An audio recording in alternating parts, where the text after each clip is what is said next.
darling. Mabuti at naisipan mo na umuwi. Tay? Nay? Kim, andyan ka na pala. Sakto ang uwi mo. Kakarating lang kanina ng nanay mo. May pasalubong pa sa atin na fries at chicharon.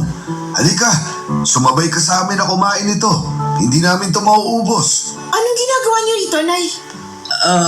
Umuwi na. Namiss ko ang tatay mo eh. At na-miss din kita. Panay nga ang pangungulit ko rito kay Kim eh. Sabi ko, puntahan ka na namin sa probinsya para iuwi ka na rito. Kasi naman, hindi talaga ako sanay na wala ka. Lalo sa gabi, hindi ako makatulog kapag walang kumakamot ng likuran ko.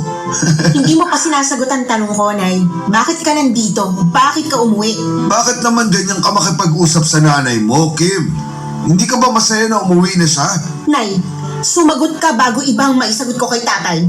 Ano bang nangyayari? Naguguluhan ako. Nay, sagot!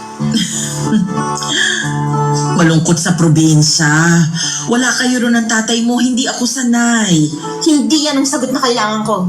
Ano ka ba naman, Kim? Namiss tayo ng nanay mo. Ano pa bang sagot ang kailangan mo? Alam ni nanay kung anong sagot ang kailangan ko. Hindi ako sanay sa buhay probinsya. Alam nyo namang mag-ama yan. Walang mabilhan ng fries doon. Dito sa Manila, kaliwat kanan ang nagbebenta kahit anong oras pa. Ngayong nakabalik ka na, sisiguraduhin kong mabubusog ka sa fries. Kahit anong flavor, bibilin ko para sa'yo. Basta, gabi-gabi mong kakamutin ang likod ko, ha? Oo naman. Papahabain ko lalo tong kuko ko para masarap ang pagkamot. May relasyon sila nanay at ninong Juntay. Nahuli ko silang naglalandian sa isang fast food, nagsusubuan pa ng fries. Ano? Kim! Binibigyan kita ng tsansa para hindi malaman ni tatay yung totoo. Pero hindi ka sumunod sa usapan. Darling, totoo ba ang sinasabi ni Kim? Magpapaliwanag ako. Sige! Mabuting at maipaliwanag mo sa amin ni tatay kung paano mo kami nagawang lokohin. Darling, nadala lang ako ng emosyon.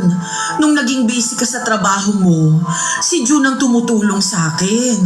Sinasamahan niya ako palagi, lalo kapag wala kayo pareho ni Kim. Kasalanan namin? Hindi ko sinasabing kasalanan niyo. Ang sinasabi ko lang, nalungkot ako. Nalungkot ka? Bakit hindi ka lumapit sa akin para napasaya kita? Bakit sa kumpare ko pa? Mali ko yun, pero tapos na. Nung nahuli kami